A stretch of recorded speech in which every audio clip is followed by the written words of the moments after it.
Immigration. It's been the defining characteristic of America since before our country even began. So it's important to remind ourselves of our rich history, of where we all came from to create this one-of-a-kind melting pot of people that is the United States in the 21st century. Mbokango mokengeli koi, mbokango mokengeli leopard.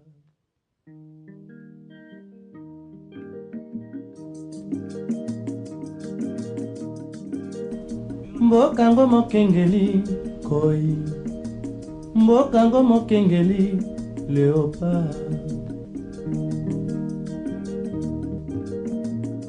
Kasa ya mbila, Kongo ya makasi, moto ya nkoi. Kongo ne mboka, Kongo, mboka ya Bangkoko.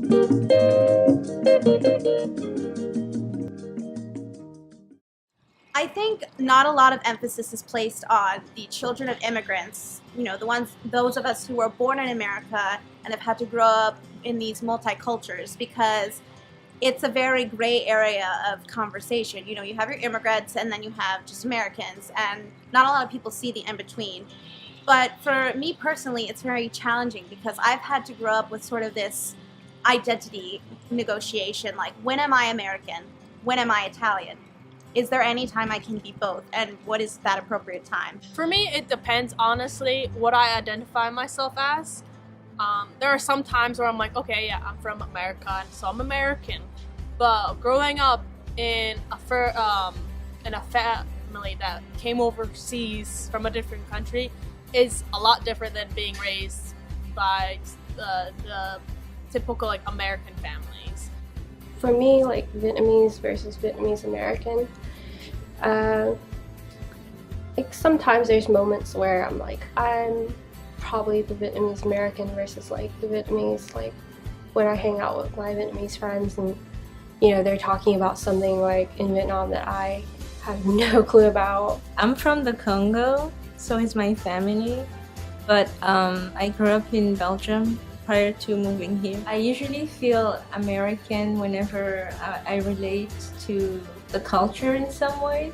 The main challenges that immigrant children face as students in higher education is lack of information about post-secondary education, either because of language issues, but much of it is because children of immigrants who are entering college recently now don't come from families where either parent has a college education.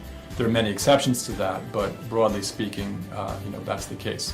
And so they don't know about FAFSAs and ACTs and SATs and all the alphabet soup of higher education, and they're not in the best situation then to advise their children about how to negotiate all that. Other friends who were, training and essentially killing themselves to try to get into these big schools, whereas my family was just trying to, just make sure I, enjoyed my high school experience. And that only became a challenge when it came time to apply for college, because I didn't know how to do the application process. I didn't know when to start looking at schools. I didn't know how many times I needed to take the SAT. Or looking back, because I grew up in a household with multiple languages, it was actually kind of hard going to school. When I tell people that I'm Polish, they start thinking, oh, World War II, Nazis, and Germans, and Jewish people, and then they ask me questions relating to that era. And I'm happy to answer any questions regarding that, but some of the questions I do get from that era do offend me. Usually not a lot of people, have many varying Italian stereotypes. Just mostly the bippity boppity boo and using the hand gestures and being very loud. And I mean, there are a lot of stereotypes that are kind of true. We do have big family dinners on Sundays and sit around and eat family style at the table, but it's really, I feel like that's one of the more positive stereotypes that shouldn't necessarily be made fun of. I've had people ask me if I live in a hut. I'm like, no, I'm from the city. Never been to a village. don't know nothing about the village life. I think there's definitely a lot of pressure growing up, as a Vietnamese person. Probably, like dealing with the stereotypes of like people thinking that you can't speak English or you're gonna be doing nails for the rest of your life, which nothing's wrong with that. I just want to be able to like live a freer life and do what I want without what society, or more specifically like I guess the Vietnamese people would expect me to do. The more one might engage in a higher ed academic environment isn't just a matter of engaging in that academic environment, but it could also be perceived as a movement away from that home ethnic cultural environment. It can be a question of identity for that young person themselves, but it can also be a question of identity that's being highlighted to them because they're being told by family, friends in their home context and community context otherwise that, you don't hang out with us anymore, you don't participate in these groups anymore, why don't you like to do X, Y, and Z anymore? When I talk on the phone with my aunt or uncle who are in Africa or in Europe, who are more African, they would say things like, "Oh, you're so American now because you don't want to speak in Lingala." But I think they see it as if I didn't want to hold on to my culture, or like I'm trying to become more westernized, but I don't think it comes from a bad place. When I tell people I'm from America in Poland, they are so in shock and they want to know more.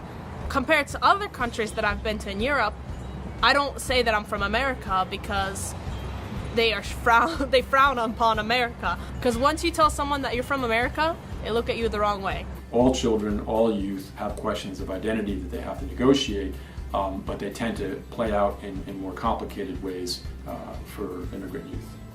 I really feel that we have a place in the community. There are a lot of people out me like there, and we all have this need to sort of understand both cultures. And I would like to see a support system out there, and there are many things that the community has done to help not only immigrants, but the children of immigrants. Even though I grew up in America, I'm tied between two countries. America does have half of my heart, but so does Poland. Home means too many things. It depends on, I guess, how I feel. Sometimes home is Europe, sometimes home is America. I think it depends on where I am and how I'm feeling and what I'm missing. So sometimes home is Africa. Home is all of it together. So many different faces, but everyone's the same. I've got a feeling that something needs to change. So give me a feeling.